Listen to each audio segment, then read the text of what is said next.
வணக்கம் நண்பர்களே, எல்லோரும் எப்படி இருக்கீங்க? நலமாக இருக்கீங்களா? நான் பாரம்பரிய ஜோதிடர் பா. ரவிக்குமார். இப்போ நாம் பார்க்கக்கூடியது 2024 வரக்கூடிய பிப்ரவரி மாத ராசி பலன்களை பற்றி தான் இந்த காணொலியில் பார்த்துட்ருக்குறேங்க. பிப்ரவரி மாதம் 1ஆம் தேதி பிறக்கக்கூடிய தருணம் பார்த்திங்கன்னா வியாழக்கிழமை அதிகாலையில் அஸ்த நட்சத்திரம் 4ஆம் பாதத்தில், அதாவது பார்த்துட்டிங்கன்னா கன்னி ராசியில் துலாம் லக்னத்தில் சந்திர பகவானுடைய திசையில் 172 டிகிரியில் தான் இந்த பிப்ரவரி மாதம் 1ஆம் தேதி பிறக்கப்படுதுங்க. அப்படி பிறக்கக்கூடிய இந்த தருணத்தில் பார்த்திங்கன்னா காலப்புருஷ தத்துவத்தைப்படி 11ஆவது ராசி, அதாவது கும்பராசிக்கு என்னென்ன மாற்றங்களை இந்த பிரபஞ்சம் கொடுக்க போகிறாரு அதை பற்றி தான் இந்த காணொலியில் பார்க்குறேங்க. அப்படி பார்த்திங்க அப்படின்னா இந்த 2024 பிறக்கக்கூடிய இந்த பிப்ரவரி மாதத்தில் பார்க்கும்போது வரக்கூடிய இந்த உடைய கும்பராசிக்கு வரக்கூடிய நட்சத்திரங்கள் என்னென்ன அப்படின்னு பார்த்திங்கன்னா, முதலாவதாக வரக்கூடிய நட்சத்திரம் செவ்வாய் பகவானுடைய நட்சத்திரமான அவிட்ட நட்சத்திரம் 3ஆம் பாதம் 4ஆம் பாதம்.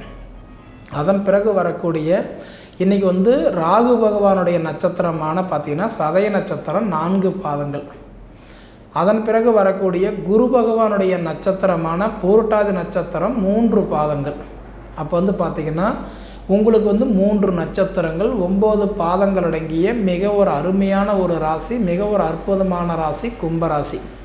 கும்பராசிக்கு அதிபதி யார் அப்படின்னா இன்றைக்கி சனி பகவான். மகர ராசிக்கும் கும்பராசிக்கு அதிபதி யாருன்னா சனி தாங்க. அப்படி பார்த்திங்கன்னா சனி பகவானோட அதிபதியாக இருந்தாலும் இன்றைக்கி உங்கள் ராசிக்கு கும்பராசி அப்படின்னா ஒரு கோயிலுக்கு 12 வருஷத்துக்கு ஒரு தடவை கும்பாபிஷேகம் பண்ணுவோம். கும்பாபிஷேகம் பண்ணக்கூடிய ஒரு கலசம் தான் இந்த கும்பராசி. அப்படியேப்பட்ட ராசியில் பிறந்தவங்களுக்கெல்லாம் பார்த்திங்கன்னா தெய்வ நம்பிக்கைன்றதெல்லாம் அதிகமாக இருக்கும், கடவுள் பக்தி ஜாஸ்தியாக இருக்கும், ஆன்மீக சார்ந்தவங்களாக இருப்பீங்க. அதாவது எப்படின்னா நமக்கு ஒரு கோயில், நம்ம என்னதான் கஷ்டப்பட்டாலும் கடவுளை திட்டிக்கிட்டே இருப்போம், ஆனால் கடவுளை பார்த்திங்கன்னா நம்பிக்கையோடையே இருப்போம். ஏன்னா இந்த கும்பராசியில் பிறந்தவங்க பொறுத்த வரைக்கும் பொதுவாக கடவுள் நம்பிக்கை ஆன்மீகத்தில் சார்ந்தவங்களாம். ஆனால் இந்த ஜாதகம் ஜோசியம் கண்டிப்பாக சொல்கிறேன், இதில் அந்தளவுக்கு நம்பிக்கை இல்லாதவங்கள தான் அதிக பேர்பாக இருப்பீங்க. ஏன்னா சரி என்னதான் சொல்ல வராரு பார்க்கலாம் அப்படின்ற ஒரு யோசனையில் தான் இது கேட்பீங்களே தவிர, ஆனால் கடவுள் நம்பிக்கை உள்ளவங்க இந்த கும்பராசி. அதே மாதிரி இந்த கும்பராசிக்காரங்கிட்ட நான் உங்கள்கிட்ட பேசும்போது ஒரு தடவைக்கு 4 தடவை யோசித்து பேசக்கூடிய அளவுக்கு தான் இருப்பாங்க. ஏன்னா நான் ஒரு அர்த்தம் சொன்னேன் அப்படின்னா நீங்கள் அதில் 2 அர்த்தம் கண்டுபிடிக்கக்கூடிய அளவுக்கு ஒரு புத்திசாலி, ஒரு டேலண்டவானவங்கள தான் இருப்பீங்கன்னு சொல்லுவேன். சரிங்களா? ஆனால் அப்படியேப்பட்ட கும்பராசிக்காரங்களுக்கு இந்த உடைய மாதம் எப்படி இருக்கும், பிப்ரவரி மாதம் என்னென்ன மாற்றங்களை கொடுக்க போகிறாரு அப்படின்னு பார்த்திங்கன்னா, இன்றைக்கி உங்களுக்கு நடக்கிறது ஜென்மச்சனி. உங்களுக்கு ராசிக்கு அதிபதியும் சனி தான். உங்கள் ராசியில் தான் சனியும் இப்போ ஆட்சியாக இருக்கிறாரு. அப்படி இருக்கும்போது என்னாகுது அப்படின்னா பழமொழி சொல்லுவாங்க, ஜென்மத்தில் வந்த சனி செருப்பால் அடித்தாலும் போவாது. அப்போ என்ன பண்ணுவார்னா இந்த ஜென்மச்சனியில் நீங்கள் எப்படின்னா ரொம்ப கவனமாக இருக்கக்கூடிய நேரம் தான் இந்த நேரம். வண்டி வாங்குறீங்களா, காரு வாங்குறீங்களா, அதாவது இதெல்லாம் கண்டிப்பாக இப்போ பண்ணக்கூடாது. அதையும் தாண்டி நான் செஞ்சே தான் தீர்வுன்றீங்களா, உங்கள் ஜாதகத்தை பார்த்துட்டு வாங்கிக்கோங்க. ஆனால் உங்களுடைய பொது பலன் கேட்டிங்கன்னா வண்டி வாகனம் இப்போதைக்கு வேண்டாம். ஏன்னா 7.5 சனியில் அதுவும் ஜென்மச்சனியில் வாங்கும்போது கண்டிப்பாக வாங்கிறவங்க பின்னாடியே வருத்தப்படுவீங்க.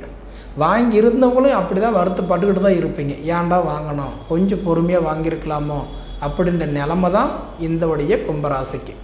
அப்போ அதே மாதிரி பார்க்கும்போது கிணறு வெட்டுறது, போரு போடுறது, கூட்டு தொழில் பண்ணுறது, ஜாமீன் கையெழுத்து போடுறது, 10 ரூபா ஒருத்தருக்கு வாங்கி கொடுக்கறது, இந்த மாதிரி விஷயங்களும் நீங்கள் அவாய்ட் பண்ணிக்கணும். ஏன்னா நல்லதுன்னு போனால் பொல்லாப்புன்ற பேர் தான் வரும், கொடுத்ததுன்னு கேட்டால் அடுத்தது பகை தான். மொத்தத்தில் இந்த கும்பராசிக்காரங்களுக்கு இப்போ கொஞ்சம் பொல்லாத நேரம் தான். அப்போ இந்த மாதமாவது நமக்கு நல்லா இருக்குமா அப்படின்னு பார்த்தா தனிச்சு பண்ணனா பரவாயில்லை. ஏன்னா ஒரு தொழில் காரகன், தொழிலுக்கு அதிபதி யாருன்னா சனி தான்.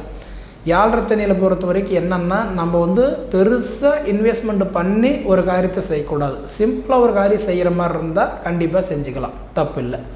ஆனால் நான் பெருசாக பண்ணுறேங்க, நான் 10 பேருக்கு ஒரு 20 பேர் வச்சு செய்யலான் இருக்கிறேன், நான் கிராண்டாக செய்யலாம், அது நல்லா இருக்குமா, இல்லை நான் வெளிநாடு போனால் நல்லா இருக்குமா, இல்லை அதாவது அரசாங்க வேலைக்கு 2வது 10 ரூபா பணம் கட்டி நான் ஒரு காரியம் ட்ரை பண்ணலாமா, இது எல்லாமே சனிக்கு பிடிக்காது. எதிர்பார்ப்பே சனிக்கு ஆகாது. அதனால் எது செய்கிற மாதிரி இருந்தாலும் நம்ம சிம்பிளாக பண்ணிக்கிறது பிரச்சனை இல்லை. கையில் காசு இல்லையா, கடனுடன் வாங்கியாவது இடம் வாங்கி போடுங்க. கல்யாணம் பண்ணுங்கள், வீடு கட்டுங்க, வீடு ஆல்ட்ரேஷன் பண்ணுங்கள். அப்படி பண்ணிட்டீங்கன்னா நீங்கள் சனி வந்து உங்களை வந்து பார்க்கும்போது நம்ம வந்து கஷ்டப்பட்டுக்கிட்டு இருந்தோம் அப்படின்னா சனி என்ன பண்ணுவார், பார்த்துட்டு போயிடுவார். ஆனால் நம்ம நல்லா இருக்கிறன்னு தெரியும் போது என்ன பண்ணுவார், சனி நம்மளை பிடிச்சி ஒரு ஆட்டாட்டுன்னு ஆட்டிட்டு போயிடுவார். அதனால் கடன் உடனப்பட்டாவது சுப விரயம் பண்ணிக்கிறது இப்போ உங்களுக்கு நல்லது. அப்படி இருக்கும்போது இப்போ உங்களுக்கு ஜென்மச்சனியாக இருக்கிறதுனால முடிஞ்ச வரைக்கும் நீர், நெருப்பு, எண்ணெய், தண்ணி, வண்டி, வாகனம் கொஞ்சம் பார்த்துருக்கிறது நல்லது. அடுத்தது வந்து பார்த்திங்கன்னா தைரிய குரு. இப்போ குரு வந்து உங்களுக்கு தைரிய குரு 11ஆம் இடத்துல இருக்கிறதுனால கண்டிப்பாக உங்களுக்கு 100% என்ன அப்படின்னா இது இவ்வளோ கஷ்டத்துலேயுமே நம்மளால் முடியும், சாதிக்கலாம், மற்றவங்களுக்கும் ஐடியா கொடுக்கலாம், மற்றவங்களுக்கும் ஐடியா சொல்லிகிட்டே இருப்பீங்க, அவங்கெல்லாம் நல்லா தான் இருப்பாங்க. ஏன்னா இப்போ தைரிய குருவாக இருக்கிறார் இல்லையா, குரு பகவான் பார்க்குற இடம் உங்களுக்கு பரவாயில்லை, 11ஆம் இடமும் உங்கள் ராசி பார்த்துட்ருக்கிறாரு. அதனால் என்னென்னா உங்களுக்கு கஷ்டமும் இருந்துக்கிட்டு தான் இருக்கும், அதில் உங்களுக்கு செய்யலான்ற ஒரு எண்ணமும் உங்களுக்கு தூண்டுதலாகவும் இருந்துக்கிட்டு தான் இருக்கும். அதனால் தாராளமாக நீங்கள் எதாவது செய்கிற மாதிரி இருந்தது அப்படின்னா தனித்து பண்ணுங்கள், தப்பு இல்லை. அதே மாதிரி இப்போ இருக்கக்கூடிய காலகட்டம் உங்களுக்கு வந்து 1ஆம் பாவகத்துக்கும் 12ஆம் பாவகத்துக்கும் அதிபதி சனி ஒன்றுலேயே அவர் இருக்கிறதுனால கொஞ்சம் நின்று நிதானமாக யோசித்து பண்ணுறது கண்டிப்பாக இந்த கும்பராசிக்காரங்களுக்கு நல்லது. அதே சமயத்திலேயே 2ஆம் பாவகத்துக்கும் 11ஆம் பாவகத்துக்கும் அதிபதி யார் அப்படின்னா குரு தான். அவர் 3ஆம் இடத்துல இப்போ பகையாக இருக்கிறார். அப்படி 3ஆம் இடம்ன்றது யார், சகோதர ஸ்தானம், தைரிய ஸ்தானம். அப்படி பார்த்தீங்கன்னா இப்போ உங்களுக்கு நண்பராலேயோ அண்ணன் தம்பினாலேயோ வீட்டில் இருக்கிறவங்களாலேயோ யாருனாலேயாவது உங்களுக்கு ஒரு சில கெடுதலும் வரும், அதே சமயத்தில் கொஞ்சம் சப்போர்ட்டாகவும் இருக்கும். ஏன்னா குரு வந்து 3ஆம் இடத்துல இருக்கிறாரு. என்ன ஒரு விஷயம், பகையாக இருக்கிறதுனால செஞ்சும் பாவின்ற பேர் தான் உங்களுக்கு வரும், நல்ல பேர் வராது, கொஞ்சம் கவனமாக இருக்கணும்.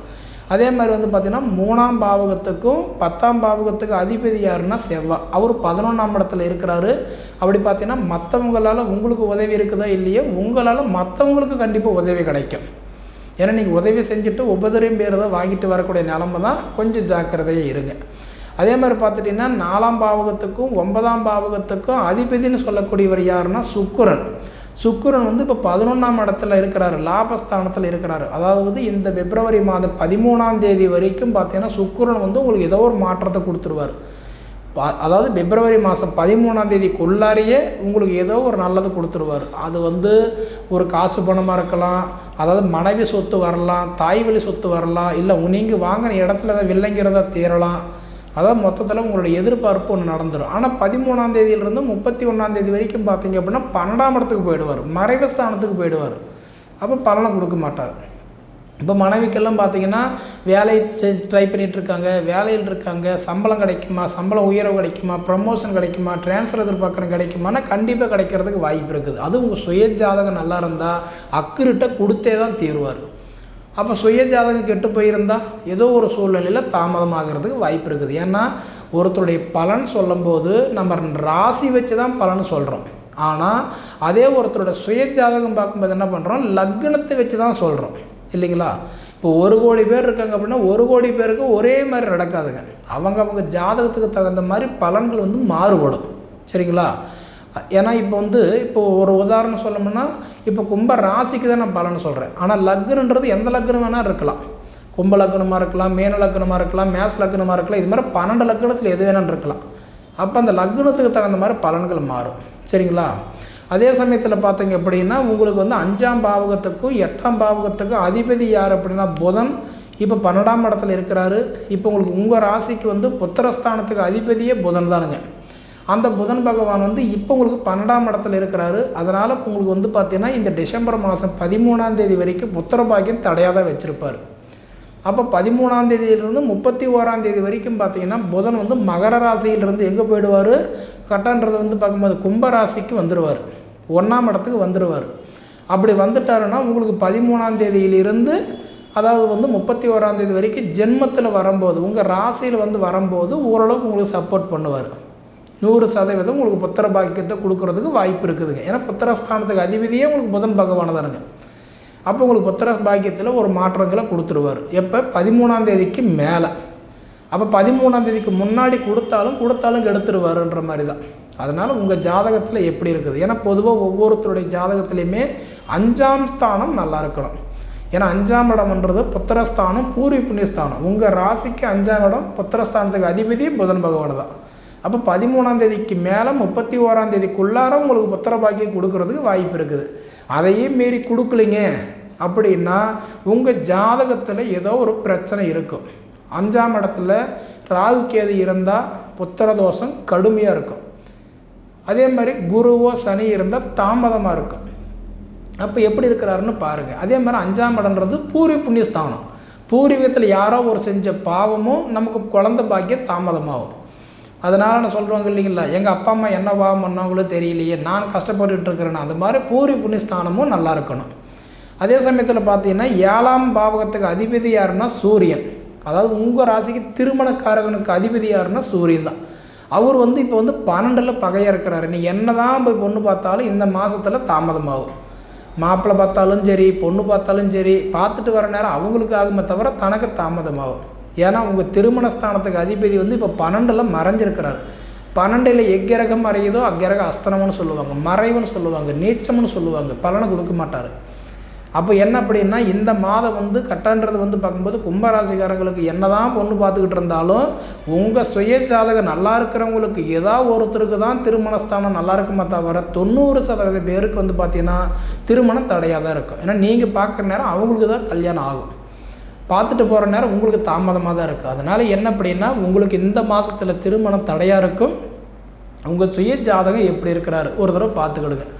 முழுக்க இது என்னென்னா பொது பலனை தான். ஏன்னா முன்னே சொன்னேன், ராசி அடிப்படையில் சொல்கிறது பார்த்திங்கன்னா 40% பலிக்கும்னா லக்னத்தை அடிப்படையில் பார்க்குறது 60% நமக்கு இப்போ நல்லாயிருக்கும். சரிங்களா? சரி நேயர்களே, இதுக்கு முன்னாடி நம்ம ஃபீனிக்ஸ் ஆன்மீக சேனலை சப்ஸ்கிரைப் பண்ணாதவங்க சப்ஸ்கிரைப் பண்ணிக்கோங்க. அப்போ தான் நம்ம எடுக்கக்கூடிய ஒவ்வொரு காணொலியும் நீங்கள் தொடர்ச்சியாக பார்க்க முடியும். இது போக பார்த்தீங்கன்னா உங்கள் நண்பர்களுக்கு ஷேர் பண்ணுங்கள். உங்கள் பொன்னான நேரத்தை ஒதுக்கி இவ்வளோ நேரம் என்னுடைய காணொலியை முழுமையாக பார்த்ததுக்கு மனசிலிருந்து கேட்டுக்கிறேனுங்க.